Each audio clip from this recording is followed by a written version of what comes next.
మరి ఇప్పుడు మొదటిగా మా బంగారు కుటుంబాన్ని పలకరిస్తాను. మొదటి బంగారు కుటుంబంలో వారి కలలేంటో మనం తెలుసుకుందాం. నమస్కారం సార్. మేము గుంటూరు జిల్లా మంగళగిరి మండలం కొరగొల్లు గ్రామం నుంచి వచ్చాము సార్. నా పేరు కడియం నరసింహస్వామి, నా భార్య పేరు వెంకట సుశీల, మా అబ్బాయి పేరు శివ, పిల్ల పేరు కీర్తి. నేను ఊరిలో గొర్రెలు కాచుకుంటూ ఉంటాను సార్. నాకు జీవనం గొర్రెలకు ఉపాధి. నాకు వయసు 58 సంవత్సరాల తండ్రి, మా అమ్మ వయోవృద్ధులు. వాళ్ళు చూసుకుంటూ నేను ఈ పిల్లలను చదివించుకుంటూ ఆ గొర్రెల జీవనం సాగించుకుంటున్నాను సార్. నాకు గ్రామంలో సర్వే చేసిన అధికారులు ఈరోజు ఇక్కడ P4 అనే కార్యక్రమం జరుగుతుంది, దాన్ని తీసుకొని మీరు అక్కడికి వెళ్ళి కలవండి అని చెప్పేసి చెప్పడం జరిగింది సార్. నాకు ఇక్కడికి వచ్చిన తర్వాత ఇంతకుముందు గ్రామ స్థాయిలో కానీ మండల స్థాయిలో కానీ ఆర్థికంగా బలపడి మంచి అభివృద్ధి సాధించిన వ్యక్తులు తిరిగి మళ్ళీ మన గ్రామాల్లో ఉన్న పేదరిక కుటుంబాలకి చేయూతనిస్తున్నారని చెప్పేసి తెలుసుకోవడం జరిగింది సార్. నేను అందుకని నాకు కూడా నా పిల్లల భవిష్యత్తుకి ఏదన్నా ఆధారం అవకాశం ఉంటుందేమోనని ఆశపడుతూ నేను ఇక్కడ రాగానే నన్ను బంగారు కుటుంబం కింద సెలెక్ట్ చేసి నాకు ఈ అవకాశం కల్పించారు సార్. నేను నా పిల్లవాడికి నాలాగా గొర్రెలు కాచుకునేది కాకుండా మంచి భవిష్యత్తును చూసుకోవాలనేది నా ఆశ. నాకు పిల్లలకి ఆరోగ్యం, మా నాన్నగారు ఆరోగ్యం, ఇవన్నీ కూడా దానికి తోడు నేను చేసుకునే గొర్రెలకి కొంత ఉపాధి నాకు దొరికితే ఏదో ఒక దాని మీద కూడా మా పిల్లలకు మంచి భవిష్యత్తు దొరుకుతుందని చెప్పేసి నేను ఆశపడుతూ ఇక్కడికి వచ్చాను సార్. దాని గురించి చేసిన ధన్యవాదాలు సార్.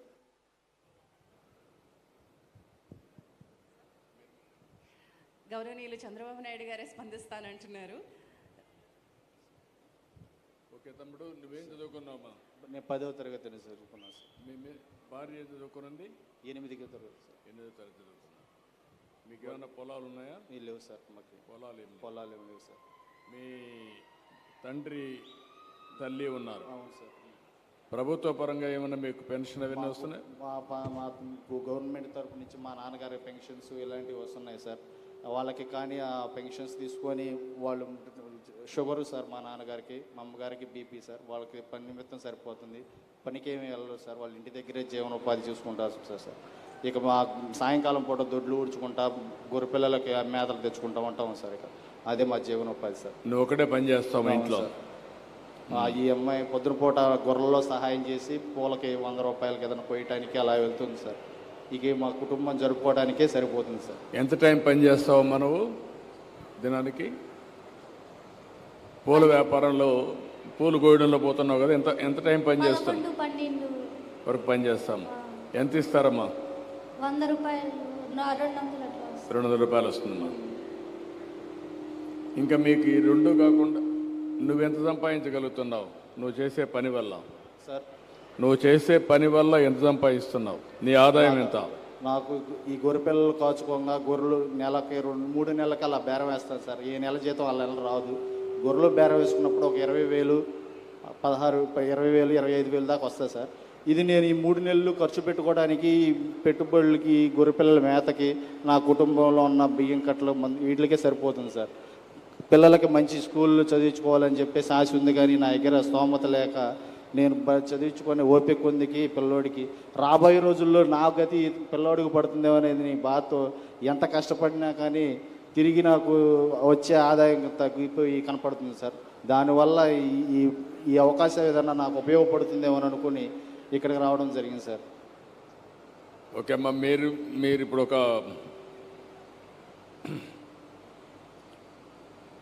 ఒక హ్యూమన్ యాంగిల్లో ఉండే కుటుంబాన్ని చూశారు. వాళ్ళకు ఒక యాస్పిరేషన్ ఉంది, కోరికలు ఉన్నాయి. సమాజంలో అందరినీ చూస్తున్నారు. చూసినప్పుడు మేము కూడా పైకి రావాలి, మా పిల్లలను కూడా బాగా చదివించాలని ఒక ఆశ, కోరిక ఉన్నాయి. వాళ్ళ కోరిక కానీ ఆశకు కానీ ప్రభుత్వం కూడా చదివిస్తున్న ప్రభుత్వ పాఠశాలలు ఇవన్నీ పెట్టి, కానీ ఇదే ప్రాసెస్ కంటిన్యూ అయితే చాలా టైం పడుతుంది వాళ్ళకు పైకి రావడానికి. అప్పటికి ఇంకొక జనరేషన్ మిస్ అవుతారు. ఆ పిల్లలు కూడా మిస్ అవుతారు. వాళ్ళు కూడా మళ్ళీ చదువుకోరు. వాళ్ళు కూడా ఇదే మరి కూలి పనులు చేస్తారు. ఏం చేస్తే బాగుంటుందని మిమ్మల్ని మేము మార్గదర్శిగా ఆలోచించాం. సమాజం మనకి అవకాశం ఇచ్చింది, ఆ అవకాశాన్ని సద్వినియోగం చేయాలి. ఇటు ప్రభుత్వం అటు ప్రైవేట్ అందరం కలిసి ఇలాంటి కుటుంబాలని పైకి తీసుకొచ్చి మనతో సమానంగా రాలేకపోయినా వారికి కూడా మెరుగైన జీవన ప్రమాణాలు ఇవ్వాల్సిన బాధ్యత మన పైన ఉంది. దానికి ఏం చేస్తే బాగుంటుందో మీరు చెప్పండి. అనిల్ గారిని ముందు మాట్లాడాల్సిందిగా కోరుతున్నాను. ఎందుకంటే ఈ బంగారు కుటుంబానికి మార్గదర్శిగా వారే ముందుకొచ్చారు కాబట్టి ముందు అనిల్ గారిని మాట్లాడాల్సిందిగా కోరుతున్నాను. అనిల్ గారు థ్యాంక్స్ లాట్ ఫర్ ఆపర్చునిటీ అండి. Good evening. వెరీ దగ్గర పెట్టుకోండి. చాలా సిఎస్ఆర్ యాక్టివిటీస్ చేసాం కానీ వీటిని టెక్నాలజీలో చేసాము, లేకపోతే సోషల్ ఇన్ఫ్రాస్ట్రక్చర్ బిల్డ్ చేసాము. We are donating lot of various angles of social services. It's a great angle for somebody to మాకు ఎలా రీచ్ అవ్వటానికి మనుషులకి చేద్దాం అనుకున్నా సరే ఎలా రీచ్ అవ్వగలం అన్న పాయింట్ ఇది పెద్ద మంచి ప్లాట్ఫామ్స్. ఈ సబ్జెక్ట్ చెప్పి మన గవర్నమెంట్ డెఫినెట్గా దగ్గరలో మంచి స్కూళ్ళు ఉంటాయండి. ఐ థింక్ ట్రాన్స్పోర్టేషన్ కానీ ఇలాంటి డెవలప్ చేసి దగ్గరలో ప్రైవేట్ స్కూల్లో జాయిన్ చేసి ట్రాన్స్పోర్టేషన్కి హెల్ప్ చేస్తే problem their aspiration can be in meet అవ్వగలసిన ఉద్దేశం sir. But your guidance can be helpful.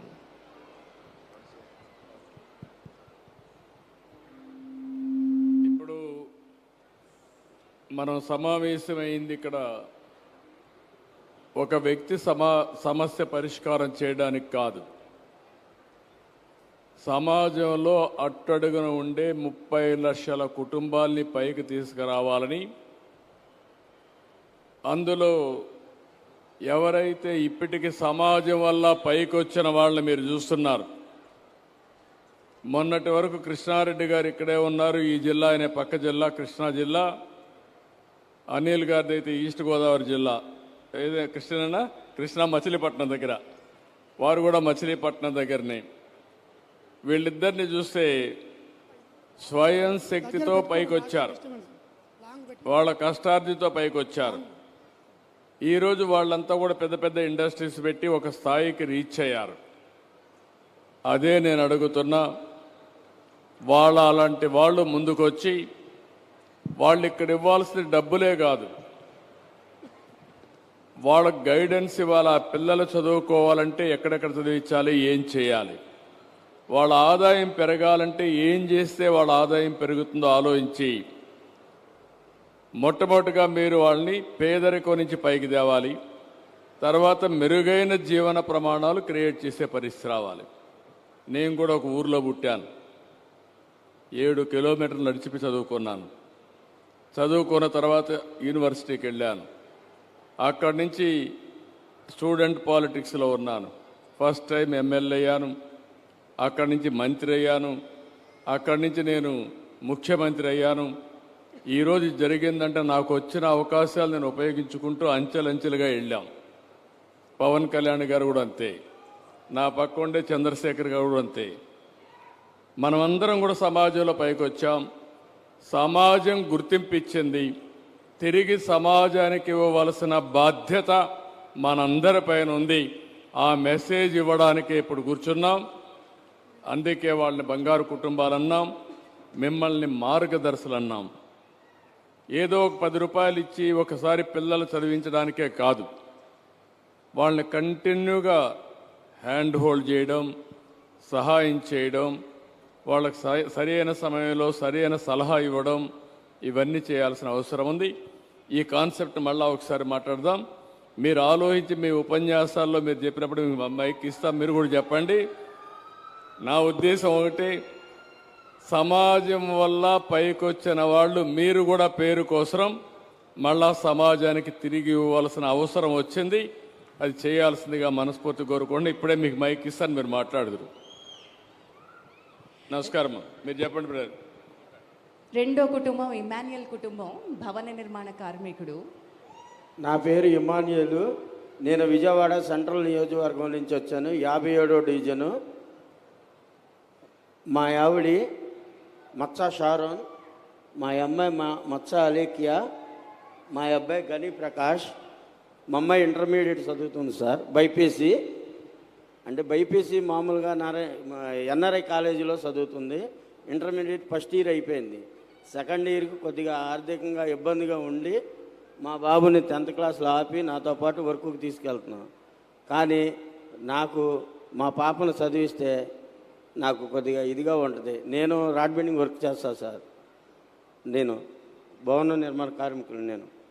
అది సార్. నువ్వేం పని చేస్తావమ్మా? పూలు కట్టుకుంటాను సార్. నేను ఏదమ్మా? పూలు కడతాను, ఇంటికాడ వర్క్ చేసుకుంటాను. పూలు కడతావు. ఇప్పుడు మీ అబ్బాయిని నిలిపేసావు కదా, ఏం చేస్తారు ఇప్పుడు? నీతో కూడా తీసుకెళ్తున్నాడు, నాతో పాటు వర్క్ గవర్నర్ మా కార్మికుడిగా. అవును సార్. నువ్వేం పని, మేషన్లో ఏం పని చేస్తావు? నేను రాడ్ బిల్డింగ్ వర్క్ చేస్తా సార్. బిల్డింగ్ ఆ కుర్రాడిని ఏం పని చేపిస్తున్నావు? నాదే నేర్పుతున్నావు సార్. నీకు తెలిసిన విద్య అది, అంతే అంటే అదే నేర్పిస్తున్నావు. అంటే ఆర్థికంగా ఇబ్బందిగా ఉంది సార్. ఇద్దరు కలిసి ఎంత సంపాదిస్తారు? నాకు 700 వస్తాయి సార్, మా అబ్బాయికి 500 వస్తాయి. 500 వస్తుంది, అవును సార్. 1200 రూపాయలు వస్తుంది. అవును సార్. 1200 రూపాయలు వస్తుంది. మీకు ఎంత వస్తుందమ్మా? ఏమ్మా మైక్? రోజుకి 70 రూపాయలు వస్తాయి సార్ పూలు కట్టుకుంటే. ఓకే, ఒక 1500 2000 రూపాయలు సంపాదిస్తావు. ఇది మీరు ఒక స్టోరీ విన్నారు. ఆ కుర్రవాడు చదువుకోనుంటే ఆ సమయంలో, సరైన సమయంలో ఎవరైనా హ్యాండ్ హోల్డింగ్ ఇచ్చి చదివించగలుగుంటే ఆ కుర్రాడు ఇంజనీర్ అయితే మనతో సమానంగా ఆలోచనలు వస్తాయి. ఆయన ఆలోచనలు ఆగిపోయినాయి. ఇప్పుడు ఆయన తండ్రి నేర్పించిన రాడ్ బెండింగ్ నేర్పించాడు, అదే శాశ్వతం అనుకుంటున్నాడు.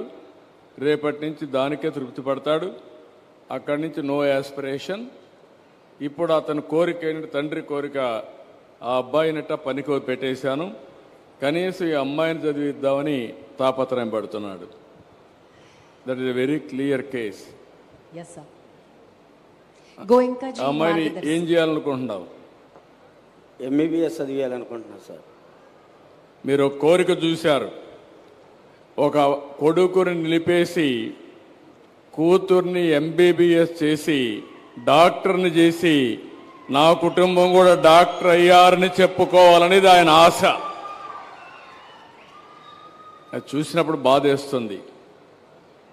వాళ్ళు చదువుకోలేక కాదు, అవకాశం లేక. ఏంటమ్మా నువ్వేమనుకుంటున్నావు?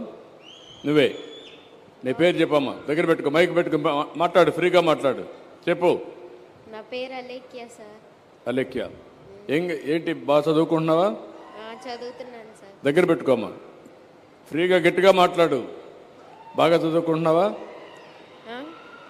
బాగా చదువుకుంటున్నావా? చదువుతున్నాను. ఏం కావాలనుకుంటున్నావు? Doctor sir. ఎందుకమ్మా అనిపించింది నీకు డాక్టర్ కావాలని? పేదవారికి సహాయం చేద్దామని.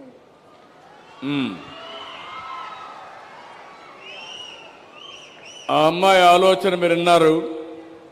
డాక్టర్ కావాలి, తండ్రి కూడా చెప్పాడు, ఇరుగు పొరుగు కూడా చెప్పుంటారు. కానీ ఆ అమ్మాయికి ఒక ఆశయం ఉంది. ఆ ఆశయం, నాతో పుట్టినటువంటి పేదవాళ్లకు వైద్య సేవలు అందించాలనేది ఆ అమ్మాయి ఆశయం. మీరందరూ గట్టిగా చప్పట్లు కొట్టి అభినందించాలి. పేద కుటుంబాల్లో పుట్టినంత మాత్రాన ఆశయాలు తక్కువ ఉండవు, ఇంకా ఎక్కువే ఉంటాయి. ఓసారి వాళ్ళ జీవితంలో ఆశయాన్ని నెరవేర్చుకోవడానికి సరి అయిన వనరులు లేక, సరి అయిన సమయంలో సరి అయిన సలహాలు లేక వాళ్ళు చేయలేకపోతున్నారు. అది ఆ అమ్మాయి కోరిక మీరు విన్నారు. నువ్వేంటి తమ్ముడు, నీ పేరేంటి? నా పేరు గణిప్రకాష్ సార్.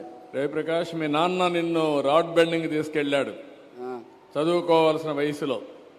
అంటే డాడీ ఒకరే కష్టపడుతున్నారు కదా, అందుకు హెల్ప్ చేద్దామని. నీకు కోపం లేదా? నాకైతే కోపం వస్తుంది. అంటే కొడుకును చదివించవలసిన సమయంలో మీ నాన్న చదివించలేకపోతే నువ్వు బాధపడేది వదిలిపెట్టి నీ తండ్రిని నువ్వు సపోర్ట్ చేస్తున్నావు. మా అక్కని చదివేస్తున్నారు కదా సార్. మైక్ దగ్గర పెట్టుకో. మా అక్కని చదివేస్తున్నారు కదా సార్. అంటే నువ్వు త్యాగం చేసి మీ అక్కను చదివిస్తున్నావు. సేమ్. నీకేమనిపిస్తా ఉంది? నాకు మా అక్క డాక్టర్ కావాలని ఉంది. అంటే నువ్వు చదువుకోకపోయినా పర్లేదా? మీ కుటుంబంలో ఆశ ఆ అమ్మాయిని చదివిస్తే అవును సార్. సంతోషం అని, అంతేనా? అంతే సార్. ఆవిడకి ఇవ్వండి మైక్, మీ మదర్కి, తల్లికి. ఏంటమ్మా నువ్వు కొడుకును చదివించకుండా కూతురు చదివిస్తానంటున్నావు? సార్ మా ఇంట్లో పొజిషన్ అలా ఉండి నేను అలా 10th లోనే ఫీజులు కట్టలేక అలా అమ్మ నేను కూడా నాతో పాటు పనికి వెళ్తానమ్మా అని చెప్పి అన్నప్పటికి నాకు చాలా బాధ వేసింది సార్. ఏం మాట్లాడలేకపోయావమ్మా? అందరూ చర్చ చేశారు ఇంట్లో, అందరూ కూర్చొని మాట్లాడుకున్నారా? మాట్లాడుకున్నాం సార్. మాట్లాడుకున్నారా? పిల్లలిద్దరిని కూర్చోబెట్టి భార్యాభర్త మాట్లాడుకున్నారా? మాట్లాడుకున్నాం సార్. నలుగురు మాట్లాడుకొని నిర్ణయం చేశారు. అవును సార్. బాధేస్తుంది. ఆ తల్లి బండ బాధ మీరు చూశారు. ఒక్క నిమిషం. నా కూతురు డాక్టర్ కావాలి, కొడుకు కూడా బాగుండాలి, కానీ కొడుకు చెప్పినప్పుడు నేను త్యాగం చేస్తాను అక్క కోసరం, ఇద్దరి జీవితాలు బాగు చేయలేం కాబట్టి కనీసం ఒకరి జీవితమైనా బాగైతే సరిపోతుంది. అక్కను ఎంబీబీఎస్ చదివించడానికి నేను రాడ్ బెండింగ్కి వెళ్ళి మా తండ్రితో సమానంగా డబ్బులు సంపాదిస్తానని చెప్పాడంటే ఆ తండ్రి ఇప్పుడు కూడా కళ్ళలో నీళ్లు పెట్టుకున్నది. అయిష్టంగా ఒప్పుకున్నాను, మనసు చంపుకొని ఒప్పుకున్నాను. కనీసం ఒక్కరినైనా చదివిస్తే అది చాలున ఆనందపడ్డానని ఆ తల్లి చెప్పినప్పుడు తల్లి యొక్క బాధ మీరు అర్థం చేసుకోవాల్సిన అవసరం ఉంది. ఇది ఒక కుటుంబం యొక్క బాధ కాదు, ప్రతి ఒక్క కుటుంబంలో ఉండే ఆలోచనలు, బాధలు, యాస్పిరేషన్స్ అవి సాధించలేకపోయినప్పుడు మొట్టమొదటి మీరు చూశారు, కుటుంబం అంతా కూర్చొని ఆలోచించి ఆ అమ్మాయిని ఎంబీబీఎస్ చేస్తే కనీసం త్యాగం చేయడానికి తండ్రి కొడుకు ఇద్దరు సిద్ధంగా ఉన్నారు. ఒకవేళ రేపు ఆ అమ్మాయికి సీట్ రాకపోతే కొడుకు త్యాగం చేసినా ఆ అమ్మాయి ఎంబీబీఎస్ చేయలేకపోతే ఉన్న ఒక్క ఆశయం కూడా నెరవేర్చినప్పుడు ఆ కుటుంబం ఏ విధంగా బాధపడుతుందో మనం ఆలోచించుకోవాల్సిన అవసరం ఉంది. ఇలాంటి కార్యక్రమాలు చేయడానికే నేను ఈ కార్యక్రమాన్ని తీసుకొచ్చాను. నేను మాట్లాడేటప్పుడు మిగిలిన విషయాలు మాట్లాడతాను. మీరందరూ గుర్తుపెట్టుకోవాల్సిన అవసరం ఉంది. మనం అందరం అనుకుంటే ఇది అసాధ్యమా అని అడుగుతున్నాం. సాధ్యం. ఏ విధంగా సాధ్యమో అందరి మాటలు విన్నాక నేను మాట్లాడతా. ఈరోజు నేను మా మిత్రుడు పవన్ కళ్యాణ్ గారు ఇక్కడ చేసే సంకల్పం ఉక్కు సంకల్పం. ఇది సాధిస్తాం. ఏ విధంగా సాధిస్తామో ఎన్డీఏ తరపున అటు నరేంద్ర మోడీ గారి యొక్క సహకారం ఉంది, ఇక్కడ జనసేన ఉంది, తెలుగుదేశం పార్టీ ఉన్నాం, ముగ్గురు కలిసి ఎన్డీఏలో ఉన్నాం. ఎన్డీఏ తరపున ఏం చేయబోతున్నామో ఒక నిర్దిష్టమైన ఆలోచన మీ ముందర పెడతాను. దీన్ని సాధించే వరకు అవసరమైతే మా జీవితాలు అంకితం చేస్తామని మరొకసారి మీ అందరికీ విజ్ఞప్తి చేస్తున్నాం. అద్భుతం సార్, అద్భుతం. మరి ఇటువంటి ఒక గొప్ప విజన్కి తోడైనటువంటి మార్గదర్శి మన ముందు కూర్చుని ఉన్నారు. Sajjan Kumar Goenkaji, I would want you to respond about this beautiful venture. I will help them in guiding for betterment of their children, definitely. మీరు ఒక్కొక్కసారి మైక్ కృష్ణారెడ్డి గారు మీరు అక్కడికి వెళ్ళి మాట్లాడండి. మైక్లో మీరు చెప్పాలి. మీరు రండి, మీరండి. జయరాజ్ మీరు మాట్లాడతారా ముందు? ఓకే, మీరు కంప్లీట్ చేయండి, మళ్ళీ వాడిద్దరు మాట్లాడతారు. Yeah, I will help them in for betterment of their children, definitely. No, not a concept. I will guide you. Not helping one individual. No. That is not our intention one time. Our intention is a big plan. I will guide you. I will announce. Definitely, definitely. Okay, I will guide you. Do as per your guidelines. Yeah. Definitely. Krishna Reddy గారు మీరు మాట్లాడతారా? అక్కడ తీసుకోండి. మా ఇది పెట్టామా? ఇక్కడ పెట్టండి, ఇక్కడ సెంటర్లో పెట్టండి.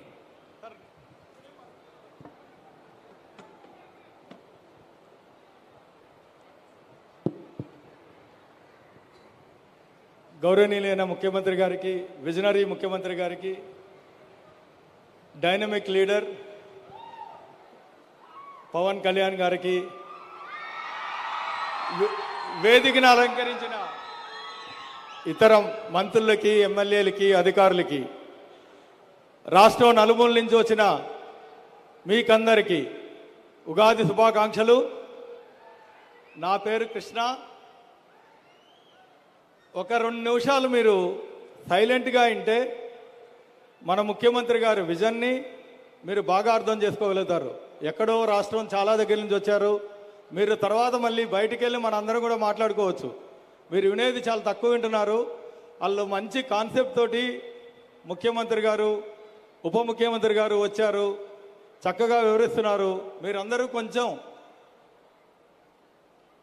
ఇక్కడికి వచ్చిన కార్యక్రమంకి ఆ P4 అనేది అర్థం చేసుకుంటే మీలో చాలామంది విజనరీస్ ఉన్నారు, చాలామంది సహాయం చేసే కెపాసిటీ ఉన్న వాళ్ళు ఉన్నారు. కాన్సెప్ట్ ఏంటో ముందు అర్థం చేసుకోండి. ఈ P4 గురించి డిసెంబర్లో మన గౌరవనీయ ముఖ్యమంత్రి గారు మా ఊర్లో వెంకటేశ్వర స్వామి బ్రహ్మోత్సవాలకు వచ్చినప్పుడు దేవుడు దర్శనం చేసుకున్న తర్వాత సార్ నాతో డిస్కస్ చేస్తున్నప్పుడు ఆయన భావోద్వేగం ఈ P4 గురించి చెబుతున్నప్పుడు ఆయన ముఖంలో మెరుపు చూసి, ఏంటి సార్ ఇంత ఉద్వేగానికి గురవుతున్నారంటే, ఇది ఒక గేమ్ చేంజర్ కృష్ణ, మీరందరూ దీంట్లో పాలు పంచుకుని ఈ రాష్ట్రం నుంచి మీరు వెళ్ళారు, మమ్మల్ని నన్ను చాలా మోటివేట్ చేశారు. ఈ రాష్ట్రం నుంచి వెళ్ళారు, మీరు సమాజానికి చాలా ఇవ్వాలి, మీరందరూ చేయాలి అని చెప్తా చాలా ఉద్వేగానికి గురైతే, నేను సార్ ఇటువంటి మంచి ప్రాజెక్టులకి మేము మా మెగా సంస్థ ఎప్పుడూ మేము ఉంటాం అని చెప్పగానే ఆయన ఎమ్మటా వచ్చి అనౌన్స్ చేశారు ఈ P4 గురించి. డిసెంబర్ 14th అనుకుంటా. అది అవగానే, ఆయన అనౌన్స్ చేయగానే నేను ఈ P4 కాన్సెప్ట్ తెలుసుకుని హైదరాబాద్ వెళ్ళి ఒక టీంను పెట్టి నన్ను గుడ్లవల్లేరు మండలంలో దత్తత తీసుకోమంటే, ఈ మండలంలో ఏముంది ఏంటి, నేను అక్కడి నుంచే పుట్టినా, చిన్నప్పుడు హైదరాబాద్ వెళ్ళిపోయాను, హైదరాబాద్లో వ్యాపారాలు చేస్తూ ఉన్నాం. అసలు ఈ P4 ఏంటి, సార్ కాన్సెప్ట్ అంటే ఏంటి, నేను ఒక 10-15 మందిని పెట్టి టీంని గుడ్లవల్లేరు మండలం అంతా సర్వే చేయమన్నా. మా మండలంలో ఒక 53,000 మంది ప్రజలు ఉన్నారు. ఆల్మోస్ట్ ఒక 22 గ్రామాలు ఉన్నాయి. అందులో 12 గ్రామాలు సర్వే చేస్తే ఆశ్చర్యగలిపే విషయాలు వచ్చినాయి. ఇంకా ఏప్రిల్కి ఆ సర్వే మొత్తం కంప్లీట్ అవుతుంది. అందులో ఆల్మోస్ట్ 15-20% ప్రజలు చాలా గవర్నమెంట్ స్కీములు, ఒక 10% వాళ్ళకి ఆ స్కీములు ఉన్నాయని కూడా తెలియదు.